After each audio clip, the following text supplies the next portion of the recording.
Aloha, everyone.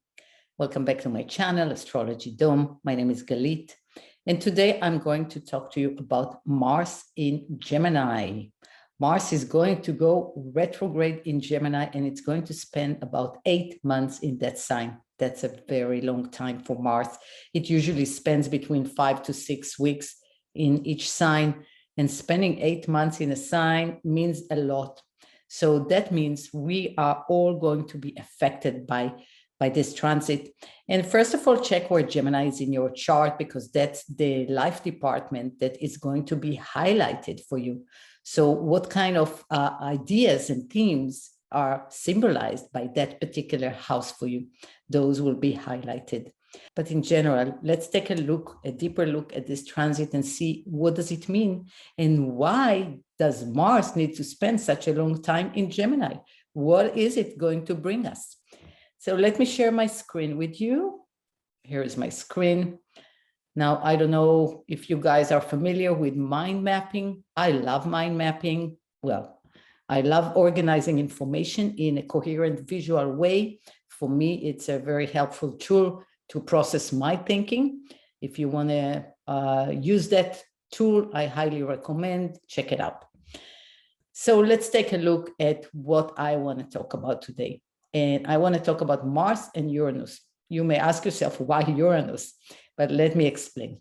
Let's explore those two energies of those two planets and see how they correlate together to bring a mass change to all of us. So Mars is going to go into Gemini on August 20th, and it will be there until March 25th, 2023. It will also go retrograde on October 30th, and it will go retrograde until January 13, 2023. That's quite a long time in one sign. I wrote here a positive and negative expressions for Mars. First of all, Mars is our driver. This is what drives us. This is what pushes us to take action. Mars equals action and desire. That's basic Mars traits. So whichever sign you have your Mars in will kind of color the style in which you take action, because we all have a different style of taking action. And whichever house you have Mars in will signify what kind of themes will show up that will trigger you to take action. But in a general sense, let's look at the positive side of Mars. So if Mars is in a positive way, it is courageous, it is passionate, it is very direct, and it is the use of power, but in a good way. And it is a natural fighter because it fights for our survival. Mars is that male part of us, the yang part of us that is going to conquer and get what Venus wants, right? Venus is that female part of us that says, hey, Mars, go get me that. And Mars is going to get that. So Mars is fighting for what it wants. It's going to get. It is a taker, where Venus is a receiver. The negative traits of Mars. Mars can be restless because it wants constant action. It can be thoughtless because Mars is not related to thoughts, right? Mercury is our thinking cap. Mars is more our desire, our primitive, raw desires. It can be rude because it doesn't pay attention to thought, doesn't think much. It can be use of force or threats. It can be aggressive. Let's face it. Mars used to be the natural ruler of Scorpio before we discovered Pluto in the 1930s. And then Pluto became the modern ruler of Scorpio, but it was Mars. So Mars was related to Scorpio, to the depth, to the darkness, to the shadow part of ourselves. And it can be quarrelsome expression. Again, it's that aggressiveness. What is Gemini? Gemini is all about consuming information. Gemini is curious. Gemini wants to know. Gemini is that part of us that we send our antennas, and we want to consume more and more information because we want to be in the know. We want to satisfy our curiosity and learn, because every time we learn and we get a wider base of knowledge, we become better. We move to the next stage of ourselves. We can expand on what we're doing. That's why the need for knowledge is a constant need. So let's talk about information consumption. What is information consumption? Now, you all know that we live in the age of information, the age of Aquarius, the internet age. Google is our best friend. We always ask Google, Siri, whatever information we need, we can find it in our fingertips. And that have created a lot of platforms that supply us information. Some information is really good and enhancing our life. Some information, I don't want to say bad, but it's less positive for our development. Depends what kind of information you consume and what kind of reaction you have to this information. That is the most important thing, because information on its own is not good or bad. It has no value. But what does that information do to you, and how is it shaping your life, is very important. What are you consuming? What platforms are you usually consuming on a daily basis? How does it let you feel? What kind of messages are you placing inside your body? And what happens in your mind? You know, every information that we consume is being stored. We have an almost endless memory chip in our mind, and we store that information, whether you're aware of it or not, whether you stash it in somewhere that you cannot even retrieve it, in some old filing system somewhere, it's still there. Or whether you retrieve it on a daily basis and you can make use and sense of it on a regular basis. All the information is there. So what you see in movies, in videos, what you read on the internet, the social platforms you're in, the messages, your text messages, any kind of messaging, it's all in there. How is this affecting your life? And what kind of flavor does your information have? I know I'm consuming a lot of spiritual information. Obviously, that is my line, always has been. But when I was much younger, I also consumed some information that was fantasy. I read a lot of fantasy books, and that was my outlet. I love that.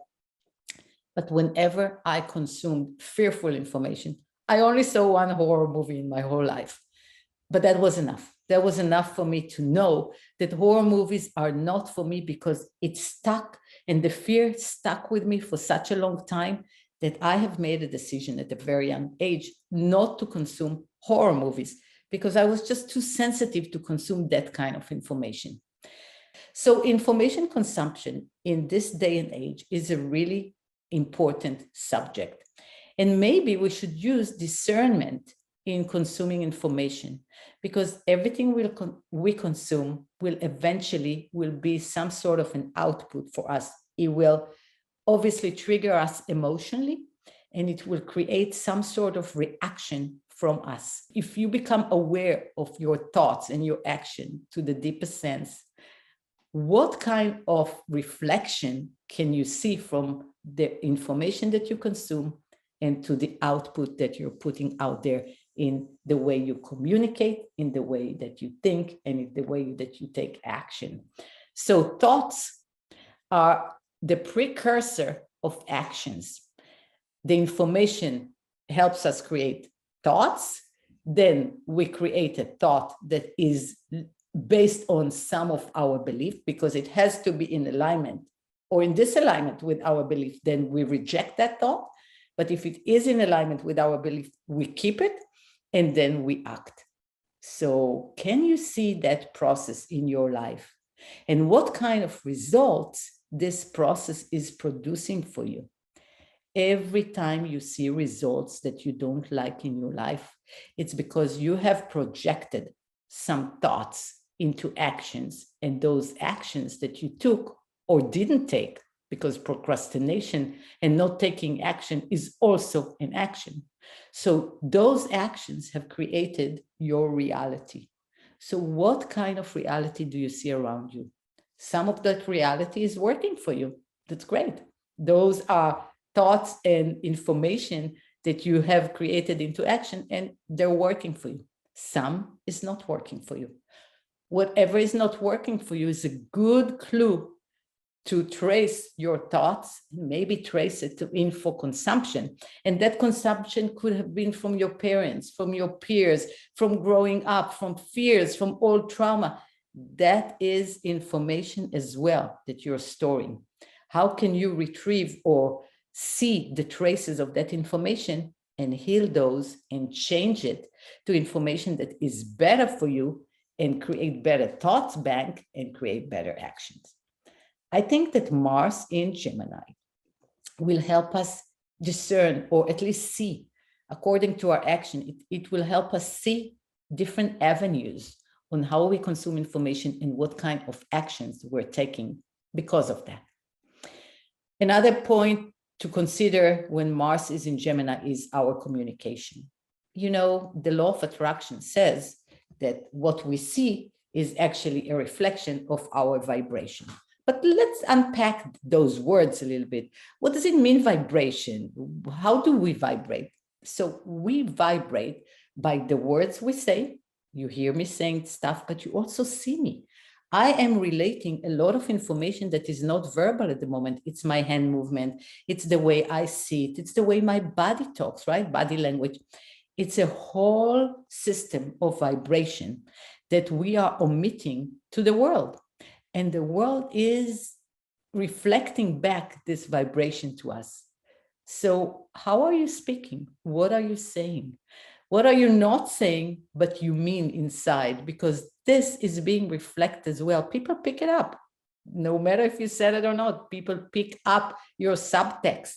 So how do you communicate? Are you communicating from a very strong core that knows what it wants and that can send those messages out there in a cohesive way? Or are you all fragmented and some parts of you are not under control and they are interfering with your communication and you're sending the universe mixed messages?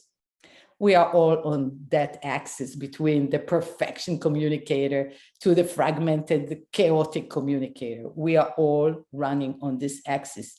Where are you on this axis? Where do you want to be? And how can you shift from chaos to order, from chaos to manifestation?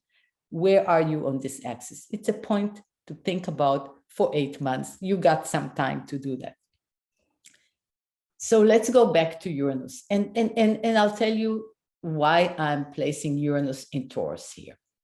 Uranus went into Taurus on May 15th, 2018. It's going to stay in Taurus until April 27, 2026. That is a long time. It's 8 years, not 8 months. Now, whenever Uranus comes to a sign, it is revolutionizing that sign. It is breaking down that sign into fragments, into parts, and it is asking us to upgrade, to let some things go, because Uranus always brings freedom. But in order to bring freedom, it needs to break down things. It needs to bring some chaos, I would say, in order to revolutionize that sign, that house. So Uranus has been doing this transit somewhere in your chart. We all have Taurus somewhere in our chart. That house and life department is being changed, dramatically changed. But as a collective, it is also changing the way we do a lot of things. And let's talk about Uranus' positive and negative traits. So on the positive traits, Uranus brings us inventions and advancement. It is reforming a certain sign, a certain sliver of the zodiac in order for us to become better and move to the higher level. It is always the higher level, the higher octave of Mercury. It brings new idea, it brings revolution. It is strong-willed, unspoken, outspoken, unconventional, definitely unconventional, because it brings the new. Uranus is breaking away from the known and moving into a new frontier, something that we haven't experienced before. It is freedom from the old, and it is revolution from the old. So we are changing that sector of our life. In a negative way, Uranus can be dangerous because there is so much chaos and so much breakdown of systems in that particular sign that it is transiting, that it can bring a lot of upheaval in personal life and in our collective consciousness. It's eccentric and detached. Yeah, it can bring crazy ideas and then not have a heart. It is coming from the mind. It's the higher octave of Mercury, and it is a very air sign. It's a thinking sign. It's rebellious and abnormal and extreme. Yes, it brings things to the extreme because it wants to show us that everything in life has a positive and a negative. And it brings things to the extreme so we can pay attention and change them because it's the agent of change. It can be antisocial, and that relates to being detached. You know, Uranus is actually the ruler of Aquarius, which is a very social sign, but it can be also cold, detached and cold, no heart. It's the opposite of Leo, which is the heart. And why am I talking about Uranus in relationship to the Mars in Gemini? Because Uranus has been going through Taurus. Now, Taurus represents our value system. And as you can see, our values have shifted quite a bit in the last years that Uranus went into Taurus from 2018 until today. How much have changed since 2018? How much the world have changed since 2018? Who would have expected a pandemic? How much we have changed our values of what we believe is important and what's not. You know, what was important to us a couple of years ago may not even be relevant to us right now. So where are you? What's important for you right now? I also want to talk about Taurus in regards to our body. I think a lot of social media platforms have prioritized body image, a certain body image. We as a collective, as a culture, started prioritizing body image, portraying a certain picture that needs to be perfect or needs to be aligned in a certain way. And also our sexuality came to the forefront, asking question, is it okay to be gay, lesbian, or undefined? Is it okay to live in different structures of families? Is it okay to have multi-dimensional relationships? Society is saying, yes, it's okay. Things that were not accepted in the past, in our history as humans, are much more accepted now. So Uranus have brought freedom and acceptance into us as humans and what it means to be human and what it means to own a body. Do I have to stay in the same gender that I was born into, or can I change? Those are fundamental questions that were not legitimized in the past and are very legitimized now. This is Uranus in Taurus, how we treat our bodies, how we treat relationship, how we treat our body image, and how we treat sexuality. These are all discussion points, and we are evolving. We are evolving as we create our present and future into something completely different. We are more free to choose, and that's definitely Uranus. Let's talk about the consumers. We are all consumers. And especially during the pandemic, we saw Amazon's shares rising because Amazon became our go-to. We couldn't go to consume in stores. So we consumed from our home, from our computer. And what does it mean to be a consumer society? Why do we consume so much? And do we really need all that stuff? What do we do with all that stuff? Is it a heavy burden eventually? Or is it giving us value and meaning? Or maybe both. Some things do give us value and useful meaning, but some things are just cluttering our life. Maybe it's time to take a look at that axis between clutter to useful and see, why do we consume the things that we do? And do we really need to consume all that much? Or are we changing our mind and the way we consume things? Because we can see a shift on the planet where people want to consume experiences versus tangible things, right? What does that mean? Why are we shifting? Should we need to shift? Is it a good shift? Yes, it is a good shift for consuming experiences. How are we treating our material possessions? Do we need so much material possession? How are we treating our houses, what kind of a house we want to live in, what kind of a future we want to see for our children. Do we want children? There's a lot of questions on the planets right now, especially for you millennials, because things of the past are not working as they used to be. And you are choosing different choices, different ways to look at life in a different way than history tells us. So this is evolution.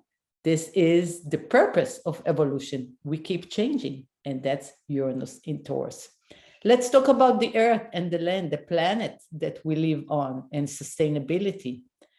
Are we keeping our planet in a sustainable way? Well, we all know that we see more fires, more global warming, less water, less clean water, less fish in the ocean. Do we raise our food in a sustainable way, more chemicals? You know the issues. And so are we treating our food in a sustainable way? No, we all know we need to change something, and we are shifting. There's a lot of new endeavors that are coming, new startups that are coming with great inventions. And I like that because people are finding new solutions. How about money? Taurus is all about money and resources. So food was resources, right? How about money? What do we do with money? Well, we can definitely see that if we print a lot of money, it causes inflation. We are going through that. And we can definitely see that if we have a pandemic or something unexpected happening, our money system is changing. We see that crypto is becoming more popular. So we are changing our concept of money. We realize that maybe we should do something different. We're not sure what yet, but we're creating NFT, we're creating secure tokens, we're creating ways to transfer money through Zelle and through Venmo and through many other platforms that are useful for us without the banks. This is a totally different concept than the old systems have taught us. We are changing the system itself of money. This is evolution. How about work? We are changing the way we work. Suddenly we work through our computer. We can be mobile. We can be anywhere. We can do all kinds of things that we couldn't do before. We have more possibilities to work from anywhere. We are mobile. We have new ways to create money, to create wealth through being mobile, through being anywhere. Space is not limiting us to produce money or to create work and value. This is a new concept on the planet. It wasn't like that. We had no computers or internet 20 years ago. It's mind-boggling, but we're in a totally different place. This is evolution. So this is the Uranus cycle in Taurus is a long aspect, right? It's a long cycle. It is bringing a lot of change. How does Mars in Gemini fits into that picture? Because Mars in Gemini is a part of that bigger picture. So I wrote kind of a summary here, summarizing what I think Mars in Gemini transit will bring you. And during those 8 months transit, I think the freedom and time to explore alternate avenues and other options will be yours, because Mars in Gemini will be so active, so inquisitive, will get so much information, will help you move. If you felt a little heavy and you weren't sure that you're on the right track, this will help you be much more agile, much more mutable, moving faster, definitely faster, and getting the information that you need, getting more options on the table. Maybe you felt stuck in some ways. More options are coming. You may find a rare opportunity within a path you may not have taken and may have missed. So by being curious, by getting more information, by learning, by upgrading our knowledge bank, our knowledge system, the way we communicate, the way we attract things, the way we take action, the way we think, it will help us find something greater than when we were before. So I think in 8 months, by March 2023, we will look back at this transit of Mars in Gemini and we'll say, wow, that was necessary. That really shifted the way I do things. That really shifted my ability to communicate what I want. That really shifted the way I attract things into my life. Let me stop sharing. And I think this is a great time to be alive. It's exciting time. It's going to be more interesting than it was, and it's going to bring you to a different platform, to the next version of yourself. So where is Mars going to transit Gemini in your chart? Pay attention to that house. A lot of exciting things are going to come out of that house, that life department, and they're going to surprise even you. A lot of new information, new people, new communication. Where are you going to be in 8 months? I hope you liked this video. And if you did, please like it and please participate. Drop me a comment. I'd love to hear from you. And if you didn't subscribe to my channel, please do. That's the way I can grow my channel. And thank you for watching, everyone. I appreciate you being here. And as usual, enjoy today, enjoy right now, and become the best version of yourself today and every day. I will see you next time.